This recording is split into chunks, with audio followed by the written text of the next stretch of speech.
In the 450 division, finishing in third, riding for Monster Energy Kawasaki, Eli Tomac. And finishing in second, riding for Team Honda HRC, Ken Roczen. And the winner, riding for Monster Energy Yamaha, Justin Barsha.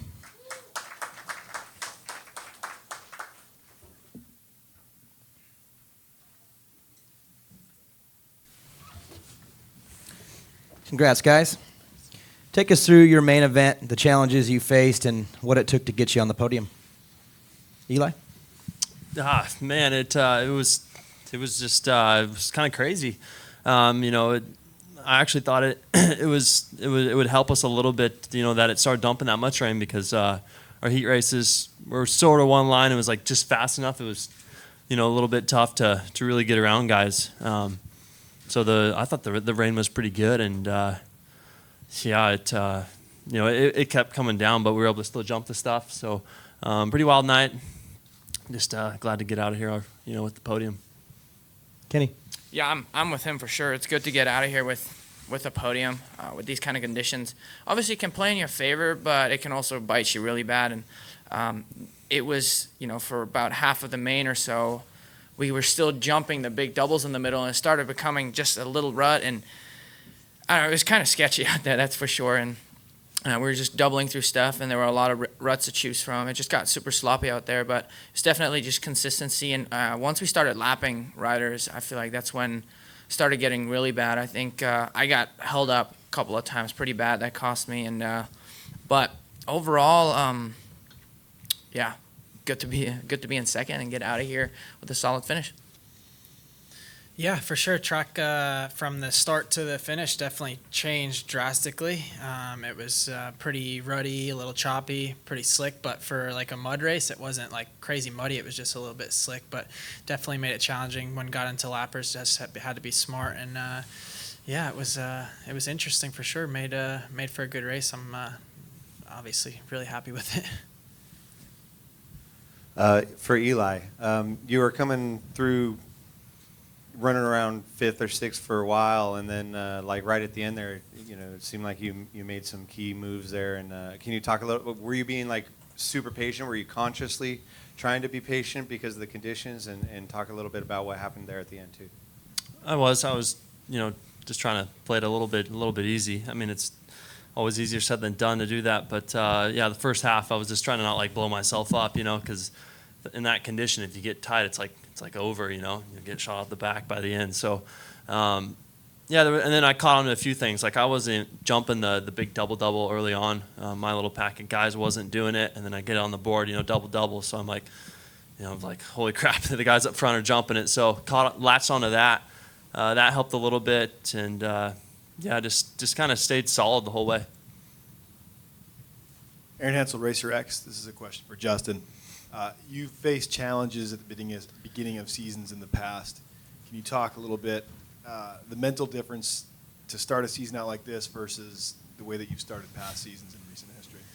Yeah, it's been a long time since I've never won a first Anaheim one, so yeah, I've never done that. But last year I was on the podium, and before I hurt my hand, I was really consistent and knocking out podiums consistently, so that was good. So I think with this race, I just kind of take the confidence with it and use it to my advantage for sure. Just it was good tonight because I showed I was in third for a long time and just was consistent, smart, and I like I said after this, I was kind of proud of myself because I usually ride over my head a little bit and try to get into lead fast, but I stayed there for well over half the race and made the passes when it counted. So that's definitely a really nice position to be in, going out of here with the win. Jason Wygant from Racer X. Yeah, when you were running in third, Justin, were you just happy to be in third, or were you measuring the amount of time left and thinking, I'm in a position I can still win this, or were you just aiming for a podium at that point? I knew I could win it for sure. I was like, I don't know, mentally I kept thinking when am I going to make this happen? Because it was like Malcolm would catch Dean and I was just there, and I kind of it worked out when Malcolm fell, and then I was able to just, I knew I was faster than both of them, so once Malcolm went down, I made the charge on Dean and made a good pass and kind of, checked out from there. So definitely it was in my mind the whole time that I could win the thing for sure. Dark Side Moto X Pod Show. Justin, last year at Dallas, we had a talk. I asked you if you win a race, what you do. So are we going for ice cream? Yeah, let's do it. All right, I'm buying. Invited. All right. But, hey, so early in the race, you made it a pass on Jason. It was somewhat aggressive for so early on. Was that, like, you knew I got to go? Or because, it's pretty early in the race. Yeah, I did think I sent it up the inside pretty good, but I was, it was after the triple, I think. And, I don't know if he went down or not, but no. So it was a good pass then. Yeah. Rubbin's racing. But, no, I think, I knew right away I needed to latch on to those couple guys up front. You got to make it happen quick, and I didn't want to, risk being in the back, run out of roll-offs or whatnot. So, just tried to make passes quick and get to the front as fast as possible. Steve Guyverson, Vital MX. For all three of you guys, I'm curious, that double-double section for a first race of the season, and I'm curious the feedback from you guys on there.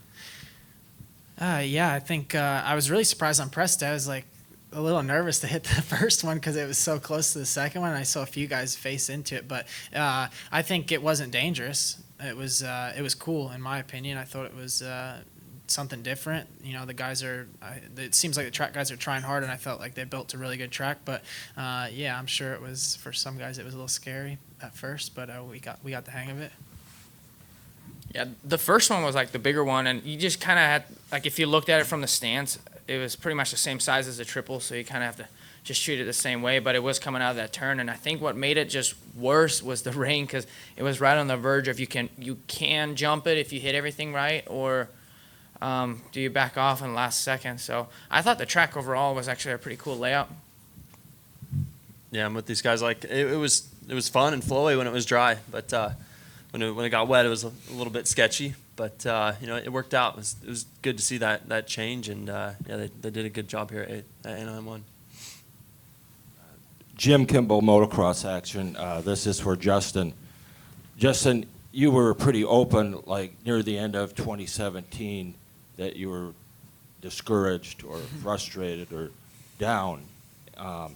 So then you get a fill-in ride last year, and you get on the podium, and now you're got your first win in a couple of years. I mean, that's a cool story. How do you feel about it? Yeah, it's a cool story for sure. I think I haven't won it since Seattle 6 years ago, so in the 450 class. So that's pretty crazy. That could discourage anyone, I think. So I've been through a lot the past couple of years, injuries, and just in a difficult place with motorcycles, and wasn't having fun with racing. And to be, I got the opportunity, like you said, last year, and made the best of that, and had a good outdoor season, went to Motocross Nations, and was achieving a lot of cool goals. And to get signed for 2 years with an option for a third is awesome, and to get the win for those guys tonight is even better. It's just icing on the cake. And I think more than anything, I'm just super grateful for the opportunities and to be here racing. And I know I could have went a different direction. So to be here and get a win is unbelievable. Kenny, yesterday, the press conference, you were asked about your injuries and coming back, and you said your arms are better than ever, or as good as ever. Realistically, do you notice any difference? Have you had to change anything in riding technique or anything to adjust? Well, I don't have the mobility that I had before the injuries. Definitely on my left arm. And the right one is pretty solid. I still have a little bit of stiffness pain, but this is my new normal, so I honestly don't really think about it too much anymore. And in the heat race, I cased the crap out of that second quad, and they held up pretty good. So they're super solid. Kenny, you started out pretty strong last year also until you got hurt again. How do you feel compared to, say, Anaheim 1 last year? Have you made some gains in the additional year you've had to recover and get back on the motorcycle and everything?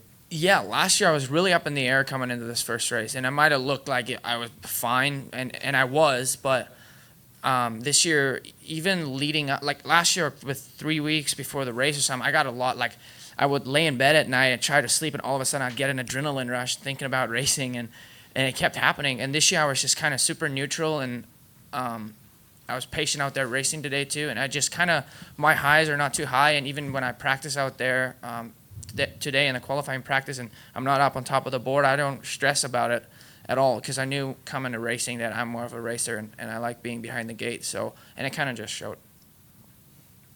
Kenny, coming from Europe, and a lot of us over here in the U.S., we assume that people coming from Germany or France or whatever are going to be good in the mud, regardless. Do you consider yourself a good mud rider, and what do you think about how Americans, go after that type of condition?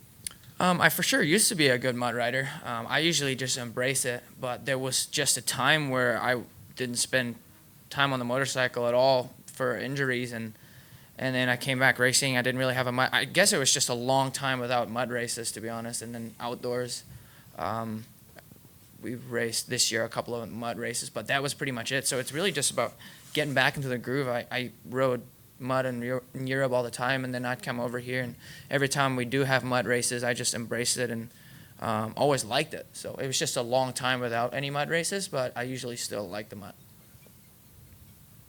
Hey, Jeff Gluck from jeffgluck.com. I'm wondering what your guys' opinion is on how much we can read into the rest of the season based on tonight. Like, was this enough of a mud race that this is going to stand on its own, or is this something where, like the typical Anaheim 1, we can start to say, okay, this is how the season's going to go? I mean, I think if you look back at like last year and seeing where we were at, it'll just kind of show you that this race was we're good racers, and I think we're gonna be in it no matter what. But it wasn't like insane mud race. It was slippery. I mean, we were able to do all the jumps. So if we were rolling the triple and rolling through the loops and things like that, I think it would be different. But I think this is a good sign for the rest of the year. This is for all three of you. Two of you live in Florida. Eli, you live in Colorado. So obviously there are days when it's going to rain on a practice schedule. Do you actively go ride in the mud to practice for conditions like this, or do you think, nah, I won't waste a practice bike, instead I'll just let instincts kick in when it comes time?